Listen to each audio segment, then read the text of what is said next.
सिंधी अदब जी दुनिया में भली कार दोस्तों शामिल कयूं था नाविल इश्क जा 40 उसूल हिस्सो 19 ईला नॉर्थ एम्पटन 9 जून सन 2008 ईस्वी।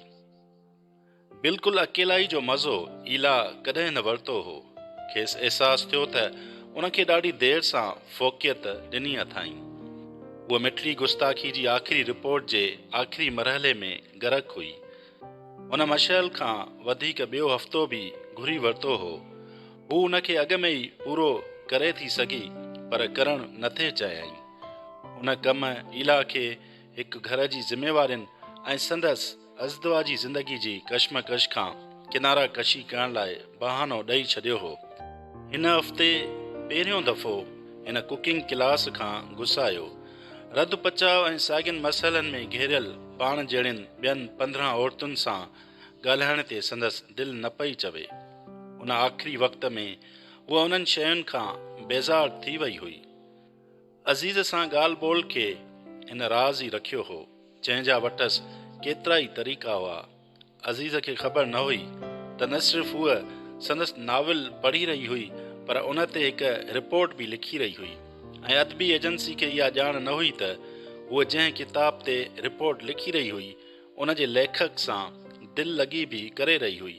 ऐं संदसि ॿारनि ऐं मुड़ुस खे नाविल लेखक ऐं संदन ॻाल्हि ॿोल जे बारे में का ॼाण न हुई। कुझु हफ़्तनि में हिकु नए ॼावल ॿार जी चमड़ी जियां शफ़ाफ़ ज़िंदगी मां कूड़ ऐं राज़नि जे विच में लेथड़ियूं पाईंदड़ औरत जी ज़िंदगी बणिजी वई हुई। उहा उन तब्दीली खां वधीक उन लाइ हैरान हुई त खेसि थोरी बि परेशानी महसूसु न थी। ईअं ॼण हूअ यकीन ऐं सब्र सां कंहिं अहम ॻाल्हि जो इंतज़ारु करे रही हुई। या बेबुनियाद उमीद संदसि नए मिज़ाज जो हिकु हिसो हुई, जेको एतिरो पुरइसरार हूंदे बि मज़ेदार हो। हिन दफ़े ईमेल काफ़ी न हुई। इलाही पहिरीं अज़ीज़ खे फ़ोन कई। हाणे 5 कलाकनि जो फ़र्क़ु हुअण जे बावजूदि इहे तक़रीबन हर रोज़ ॻाल्हाईंदा हुआ। अज़ीज़ खेसि ॿुधायो त संदसि आवाज़ नरम ऐं नाज़ुक आहे। जॾहिं उहा खिलंदी आहे त संदसि खिल मां लहरियूं उथंदियूं हुयूं ऐं वक़फ़े वक़फ़े सां ईअं खिलंदी आहे ॼण खेसि ख़बर न हुजे त केसीं ताईं खिलणो आहे।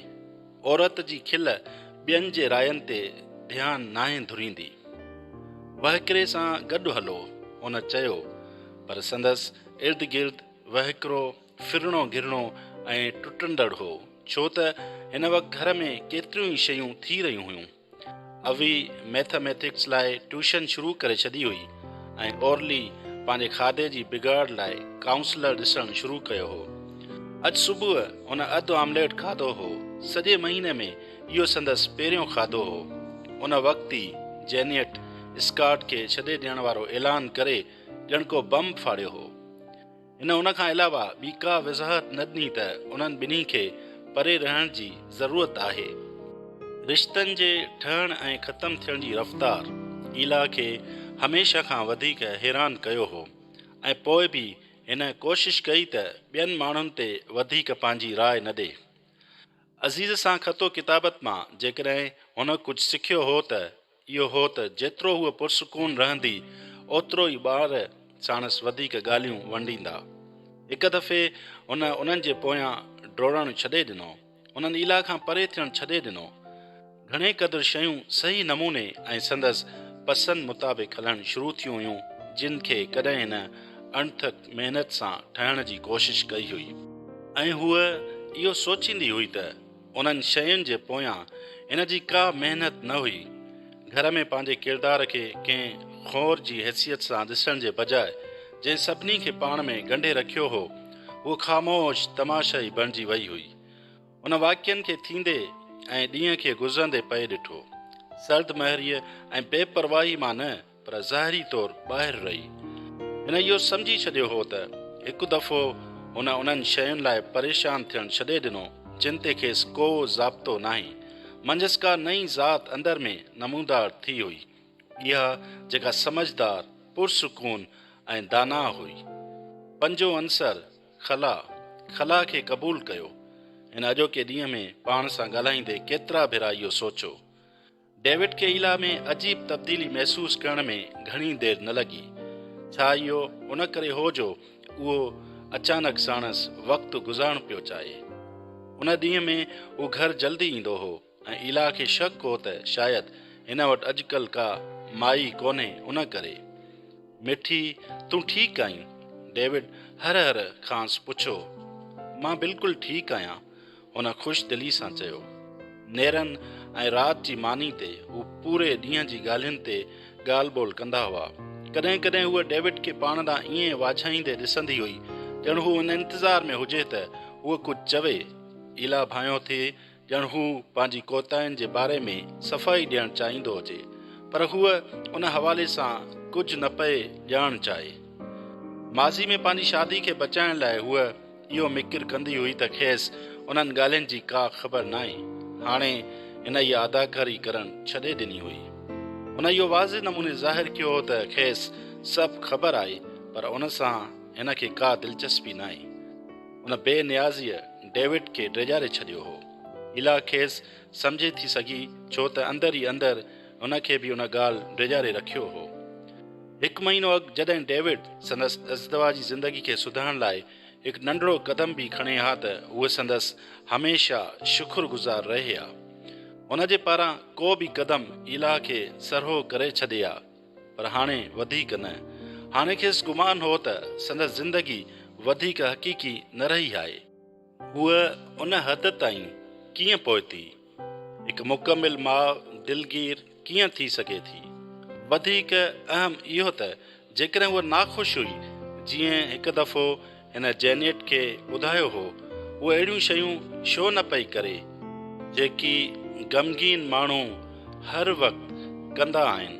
बाथरूम में रोअणु, रंधिणे में सुधिकणु, घर खां ॿाहिरि घणी देरि हलियो वञणु, न भितियुनि ते शयूं उछले हणणु, कुझु बि न। इला ते हिकु अजीब ख़ामोशी छांइजी वई। हमेशह खां वधीक मुस्तहकम भाईंदी रही हुई, एसी ताईं जो हूअ जंहिं ज़िंदगी खां वाक़ुफ़ु हुई उन खां तेज़ी सां परे थी रही हुई। सुबुह जो हूअ काफ़ी देरि ताईं पाण खे आरसीअ में ॾिसंदी रही त छा संदसि चहिरे में का वाज़े तब्दीली आई हुई। छा हूअ नंढी सुहिणी या ज़िंदगी सां भरपूर लॻी रही हुई? उहा को फ़र्क़ु न ॾिसी सघी। का शइ न बदिली हुई, पर पोइ बि का शइ साॻी न रही हुई। कीरा कोन्या 5 मई सन 1245 ईस्वी। बर्फ़ जे बार हेठि जेकी कॾहिं असांजी दरीअ हेठि झुकियल हूंदियूं हुयूं, 3 शाखुनि हाणे बूर झलियो हो ऐं शम्स तब्रेज़ अञा ताईं असां वटि तरसियल हो। हिन अरसे दौरान मूं पंहिंजे घर वारे खे हिकु ॿिए माण्हू में बदिलजंदे ॾिठो। हर रोज़ हू मूंखां ऐं ख़ानदान खां थोरो वधीक परे पए थींदो वियो। शुरू में मूं सोचियो त जल्द ई हू हिक ॿिए खां बेज़ार थी वेंदा, पर अहिड़ो कुझु न थियो। जेकॾहिं कुझु थियो त इहो जो इहे वधीक वेझा थींदा थिए पिया। जॾहिं गॾु हूंदा हुआ या त पुरस्रार नमूने माठ हूंदा हुआ, या वरी हिकु हल्की मुस्कुराहट सां गॾु हिकु दाइमी ॻाल्हि ॿोल मंझंदि जारी रहंदी हुई ऐं मां हैरान हूंदी हुयसि त हू लफ़्ज़नि ज़रिए ॻाल्हि ॿोल छो न कंदा हुआ। शम्स सां हर ॻाल्हि ॿोल खां पोइ रोमी हिकु मटियल माण्हू लॻंदो हो, अलॻि थलॻि ऐं पुरवीचार, ॼण के अहिड़ी नशे में हुजे जंहिंखे मूं न कॾहिं चखियो हो न ई वरी ॾिठो हो। खेनि जंहिं सुबन जोड़े रखियो हो, सो ॿिन्ही लाइ हिकु आखेरो हो जंहिंमें 3 माण्हुनि जी जॻह ई न हुई। उहे कंध दोड़नि, मुस्कुराइनि, ख़ुशि थियनि या घुंड विझनि, साॻी तरह ऐं साॻी वक़्तु कंदा हुआ। नज़रुनि नज़रुनि में ॻाल्हाईंदा हुआ, एसी ताईं जो मिज़ाज बि हिक ॿिए ते मुनहसर कंदो हुअनि।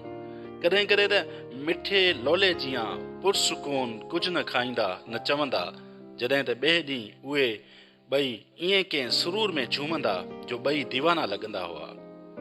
ॿिन्ही सूरतुनि में मां पंहिंजे मुड़ुस खे एतिरो न सुञाणींदी हुयसि। इहो माण्हू जंहिंसां शादी खां पोइ 8 साल गुज़ारिया हुअमि, जंहिंजे ॿारनि खे पंहिंजे ॿारनि वांगुरु पालियो हुयुमि ऐं जंहिंमां मूंखे हिकु ॿार बि हो, सो हिकु अजनबी में तब्दील थी वियो हो। हिकिड़े ई वक़्तु मां पाण खे संदसि वेझो महसूसु कंदी आहियां, जॾहिं हू गहरी निंड सुतो पियो हूंदो आहे। गुज़िरियल हफ़्तनि में केतिरियूं ई रातियूं मूं संदसि दिलि जी धड़कन ॿुधंदे, पंहिंजी चमड़ी ते संदसि मुलायम साह जूं सरगोशियूं महसूसु कंदे ऐं कननि खे राहत पहुचाईंदड़ संदसि दुख जी धड़कन खे ॿुधंदे गुज़ारियूं हुयमि, सिर्फ़ु उन लाइ त अञा हू साॻियो ई माण्हू आहे जंहिंसां मूं शादी कई हुई। मां पाण खे इहो ॿुधाईंदी रहंदी आहियां त ही हिकु आर्ज़ी वक़्तु आहे। शम्स हिकु ॾींहुं हलियो वेंदो, आख़िरकार हू हिकु सन्यासी आहे। रोमी हिते मूंसां गॾु ई रहंदो, संदसि तालुक़ हिन शहर ऐं संदसि शागिर्दनि सां आहे। मूंखे बसि इंतज़ारु करण जी घुर्ज आहे, पर सब्र आसानी सां नाहे ईंदो ऐं हर गुज़रंदड़ ॾींहं सां इहो मुश्किल थींदो पियो वियो। जॾहिं सफ़ा दिलगीर थी पवंदी हुयसि त गुज़िरियल ॾींहं खे यादि करण जी कोशिशि कंदी हुयसि, ख़ासि करे उहो वक़्तु जॾहिं एतिरा फ़र्क़ हुअण जे बावजूदि रोमी मुंहिंजे पासे में बीठो हो। कीरा हिकु ईसाइण आहे, भले ई हुन इस्लाम क़बूल कयो आहे, पर हूअ कॾहिं बि असां मंझां नथी थी सघे। हिकु मशहूरु आलिम खे गैर मज़हब औरत सां शादी न करणु घुर्जे हा। माण्हुनि जॾहिं असांजे थींदड़ शादी जी ख़बर ॿुधी त ॻाल्हियूं कयूं हुयूं, पर रोमी उन्हनि ॻाल्हियुनि ते को ध्यानु न ॾिनो, न उन वक़्तु न ई बाद में। उन लाइ मां संदसि शुक्रगुज़ार आहियां। अनातोलिया मज़हबनि, माण्हुनि, रवायतुनि ऐं मुख़्तलिफ़ खाधनि जो मरकब शहर आहे। जेकॾहिं असीं साॻियो खाधो खाई सघूं था, साॻी मौसीक़ी ॿुधी सघूं था, साॻियनि भरमनि ते वेसाहु रखी ऐं राति जो साॻिया सपना ॾिसी सघूं था, त पोइ असीं गॾिजी रहण जे क़ाबिल छो नथा बणिजी सघूं। मां इस्लामी नालनि सां ईसाइनि जे ॿारनि ऐं ईसाइनि जे नालनि सां मुस्लमान जे ॿारनि खे सुञाणां थी। असांजी दुनिया हमेशह खां हिकु पाणियाठ रही आहे, जिते हर शइ जो वहिकिरो गॾिजी हिकु मरकब ठाहे थो। जेकॾहिं इस्लाम ऐं ईसाइयत जे विच में का हद हुजे हा, त इहा उन खां वधीक लचकदार हुजे हा, जेतिरो ॿिन्ही तरफ़नि जा आलिम सोचींदा आहिनि। मां हिकु मशहूरु आलिम जी ज़ाल आहियां। माण्हू उमेद रखंदा आहिनि त मां आलिमनि वांगुरु ई सोचां, पर सच इहो आहे त मां न आहियां सोचींदी। यकीननि आलिम ॾाढो ॼाणंदा आहिनि, पर जॾहिं अक़ीदे जी ॻाल्हि अची वञे थी त छा एतिरी ॼाण सुठी आहे। इहे हमेशह एतिरियूं वॾियूं ॻाल्हियूं कंदा आहिनि जो उन्हनि ते अमल करणु मुश्किल थी पवंदो आहे। सच इहो आहे त जॾहिं खां शम्स तब्रेज़ असांजे घर आयो आहे, मां एतिरी दिलगीर ऐं परेशान थी पई आहियां जो मरियम लाइ सिक हमेशह खां वधी वई आहे। रगुनि में कंहिं बाहि जियां उभरंदड़ बुख़ार वांगुरु मरियम खां दुआ घुरण जी ज़रूरत एतिरी शदीद थिए थी जो वस खां ॿाहिरि थी वञे थी। अहिड़े वक़्त में गुनाह जो पछताव ईअं थींदो आहे ॼण मां पंहिंजे नए मज़हब सां दगा करे रही हुजां। इहो को बि नथो ॼाणे, मुंहिंजी पाड़े वारी सफ़िया बि न, जेका ॿियनि सभिनी ॻाल्हियुनि में मुंहिंजी हाल भयाणी आहे, इहा सम्झी नथी सघे। मुंहिंजी ख़्वाहिश आहे त मां पंहिंजे मुड़ुस सां इहा ॻाल्हि ओरे सघां, पर मूंखे सम्झ में नथो अचे त कीअं करियां। हू अलॻि थलॻि रहंदो हो, मूंखे डपु आहे त हू वधीक परे न थी वञे। रोमी मूं लाइ सभु कुझु हो, हाणे हू हिकु अजनबी आहे। मूं कॾहिं सोचियो बि न हो त कंहिं अहिड़े माण्हू सां साॻी छत हेठि रही सघणु मुमकिन थी सघे थो, साॻे बिस्तर ते सुम्हणु, ऐं पोइ बि इहो महसूसु थिए त हू हिते आहे ई न। शम्स तब्रेज़ी, कोन्या 12 जून सन 1245 ईस्वी। बदहवास मुअतक़िद, जेकॾहिं हर रमज़ान में माण्हू ख़ुदा जे नाले ते रोज़ो रखे ऐं पंहिंजे गुनाहनि जो कुफ़ारो अदा करण लाइ हर ईद ते रिढ या बकरी क़ुर्बान करे, जेकॾहिं माण्हू पूरी ज़िंदगी हज करण लाइ जाखीड़ींदो रहे ऐं 5 वक़्त मुसले ते बि सजदा कंदो रहे, पर साॻे वक़्तु दिलि में मोहबत लाइ जॻह न रखंदो हुजे, पोइ उन्हनि अंजाइनि सहण जो कहिड़ो फ़ाइदो आहे। अक़ीदे जो मर्कज़ जेकॾहिं इश्क़ न हुजे त अक़ीदो सिर्फ़ु नाम जो ई हूंदो आहे, कमज़ोर ऐं बेजान, अणचिटो ऐं ख़ाली ख़ाली, अहिड़ी शइ जंहिंखे तव्हां सचाईअ सां महसूस ई न करे सघो। तव्हां छा था सम्झो त ख़ुदा मके या मदीने में रहे थो या आसपास जी कंहिं मस्जिद में रहे थो? तसवुर बि कीअं थो करे सघिजे त ख़ुदा कंहिं हिकु जॻह ते महदूद थी सघे थो, जॾहिं त हू वाज़े नमूने चवे थो, न मुंहिंजी जन्नत न ई मुंहिंजी धरती मूंखे आगोश में वठी सघे थी, पर मुंहिंजे मुतक़िद बाने जो कल बि मूंखे पाण में समोए थो। उन्हनि बेवकूफ़नि ते रहम ईंदो आहे जेकी पंहिंजे महदूद अकुल जी हदुनि खे क़ादिर मुतलिक़ जूं हदूं सम्झंदा आहिनि। अफ़सोस आहे उन्हनि ॼटनि ते जेके इहो सम्झंदा आहिनि त इहे ख़ुदा सां ॻाल्हि ॿोल मुसालियत कंदा आहिनि ऐं ख़ुदा जो कर्ज़ चुकाईंदा। छा इहे माण्हू इहो सोचनि था त ख़ुदा को पसारी आहे जेको असांजूं नेकियूं ऐं गुनाह ॿिनि अलॻि ताराज़ियुनि में तोरे थो? छा उन्हनि वटि हिकिड़ा ई जो इहो ई तसवुरु आहे? न को पसारी, न ई वरी को मुंशी। मुंहिंजो ख़ुदा आलीशान ख़ुदा आहे, हिकु ज़िंदा रब। मां छो हिकु बेजान ख़ुदा जी तमन्ना करियां? हू बाक़ी आहे, संदसि नालो अल हई आहे। छो मां पाण खे हिकु अणखुट वहमनि ऐं ॻणतियुनि में विझां, हमेशा रोक टोक में पाण खे रोके रखां? हू तमामु घणो रहमदिल आहे। हुन जो सादो इस्म अल वदूद साराह जे लाइक़ु आहे। मां पंहिंजे पूरे फ़ेल ऐं लफ़्ज़नि सां संदसि वाखाण करियां थो, एतिरो फितरतनि ऐं अणथक जीअं मां साह खणंदो आहियां। संदसि इस्म अल हामिद आहे।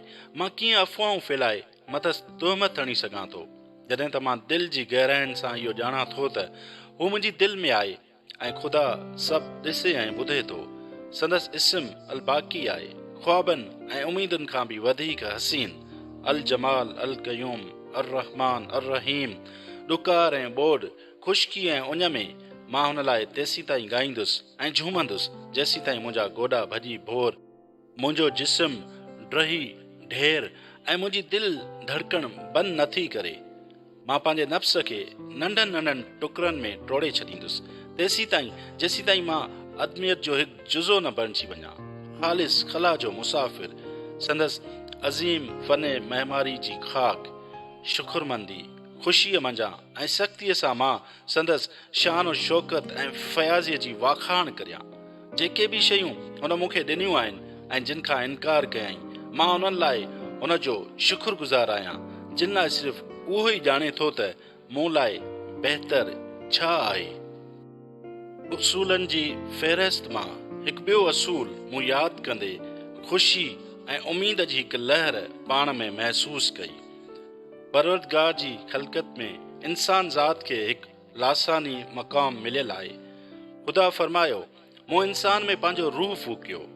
असां मां हर हिक खे बिना कंहिं फ़र्क़ जे धरतीअ ते अल्लाह जो ख़लीफ़ो मुक़ररु कयो वियो आहे। पंहिंजो पाण खां पुछो त तव्हां केतिरी क़दुरु ख़लीफ़े जियां पेश आया आहियो? छा तव्हां कॾहिं ईअं कयो बि आहे? यादि रखो, असां त इहो लाज़िम आहे त पंहिंजे अंदरि रहमानी रूह खे खोजे लहूं ऐं उन सां गॾु जीऊं। पंहिंजो पाण खे ख़ुदा जी मोहबत में विञाइण ऐं नफ़्स सां जंग करण जे बदिरां मज़हबी इंतिहा पसंदि ॿियनि माण्हुनि सां विड़ी रुगो ॾहकाव फैलाईंदा रहनि था। ख़ौफ़ में धुंधलायल अखियुनि सां काइनात खे पसंदि आहिनि। उन में को अजब न आहे त हू घणनि शयुनि में ख़ौफ़ ई ॾिसंदा आहिनि। जॾहिं बि को ज़िलज़िलो, ॾुकार या ॿी का आफ़त अचे थी त इहे उनखे कुदरती कहर जी निशानी सम्झंदा आहिनि। ॼण ख़ुदा ईअं चयो ई न हुजे त मुंहिंजो रहम मुंहिंजी कावड़ खां मथां आहे। कंहिं न कंहिं ॻाल्हि ते हमेशह रंज थींदे हू अलाह ताला मां इहा उमीद रखंदा आहिनि त हू उन्हनि जे बदिरां बदिला वठे। संदन ज़िंदगी बेलगाम अदावत ऐं दुश्मनी जी हालत में रहे थी, हिकु अहिड़ो रंज जेको खेनि जिते किथे पोयां लॻो रहे थो, हिकु कारे ककर वांगुरु संदन माज़ी ऐं मुस्तक़बिल खे धुंधलो कंदो रहे थो। अक़ीदे में हिकु शइ इहा बि आहे, इंसान वणनि जे करे ॿेले खे ॾिसण जे क़ाबिल नाहे रहंदो। मज़हब जो मीज़ान संदन जुज़वी हिस्सनि खां तमामु उताऊं अज़ीम ऐं गहरो आहे। हर हिकु उसूल खे कामिलियत जी रोशनीअ में सरबस्तो पढ़ण जी ज़रूरत आहे ऐं कामिलियत क़ुरान जे सत में लिकियल आहे। क़ुरान जी निचोड़ खे ॻोल्हण ऐं सॼो दिलि में लहण जे बजाए ही कटर पसंदि कंहिं हिक या ॿिनि मख़सूस आयतुनि खे चूंडींदा आहिनि, ख़ुदाई अहकामनि खे तरजीह ॾींदे पंहिंजे टिनल दिमाग़नि जी सम्झ पटांदड़। इहे हर कंहिंखे इहो यादि ॾियारींदा रहनि था त रोज़े जज़ा जे ॾींहुं इंसान ज़ात खे वार खां सनी, तलवार खां तेज़ पुल सिरात तां गुज़ारियो वेंदो। जेके गुनाहगार इहा न टपी सघंदा से मुंहुं भर वञी हेठि दोज़ख जी खाईअ में किरंदा, जिते हू हमेशह लाइ पिया लोड़ींदा। जिन नेक सीरती सां ज़िंदगी बसर कई हूंदी से इहा पुल पार करे वेंदा। खेनि बिश्ती मेवनि, मिठे पाणी ऐं कुंवारिन हुरिन सां नवाज़ियो वेंदो। मुख़्तसरनि इहे संदन आख़िरत लाइ तसवर अथनि। ख़ौफ़ ऐं इनाम, सज़ा ऐं जज़ा, बाहि ऐं मेवा, फ़रिश्ता ऐं जिन भूत पंहिंजी क़यास आराइनि में हू एतिरा त अॻिते वधियल आहिनि जो मुस्तक़बिल लाइ धुका हणंदे हू ख़ुदा ऐं पाण खे विसारे वेठा आहिनि। छा चालीहनि मां हिकु उसूल जी खेनि ख़बर कोन्हे? दोज़ख हिते ऐं हाणे ई आहे ऐं जन्नत बि। दोज़ख खां डिॼणु ऐं जन्नत जा ख़्वाब ॾिसणु छॾे ॾियो, छो त उहे इंसान जे अंदरि ई मौजूदु आहिनि। असां जॾहिं बि दिलि में मोहबत जो को किरणो फुटंदे महसूसु करियूं था, जन्नत तां हिकु ॾाको वधूं था। जॾहिं कंहिंसां नफ़रत, साड़ या झेड़ो करियूं था, असीं सिधा जहन्नम जी बाहि में मुंहुं भर किरूं था। इहो ई 25हों उसूल आहे। जॾहिं कंहिं माण्हूअ जो ज़मीर इहो ॼाणे वठे त हुन कुझु ग़लति, इंतिहाई ग़लति कयो आहे, त छा उन पीड़ा खां वधीक ॿियो कोई दोज़ख थी सघे थो? उन माण्हू खां पुछो, हू तव्हांखे ॿुधाईंदो त दोज़ख छा आहे। छा उन फ़रहत खां वधीक का ॿी जन्नत आहे जेका इंसान जे मथां उन्हनि ख़ासि लम्हनि में अता थिए जॾहिं काइनात जा दरवाज़ा मथसि खोलिया वञनि ऐं हू पंहिंजे मालिक हक़ीक़ी सां ॻांढापे जे अहसास समेत बका ते पंहिंजो अख़्तियार महसूसु करे? उन शख़्स खां पुछो, हू तव्हांखे ॿुधाईंदो त बिश्त छा आहे।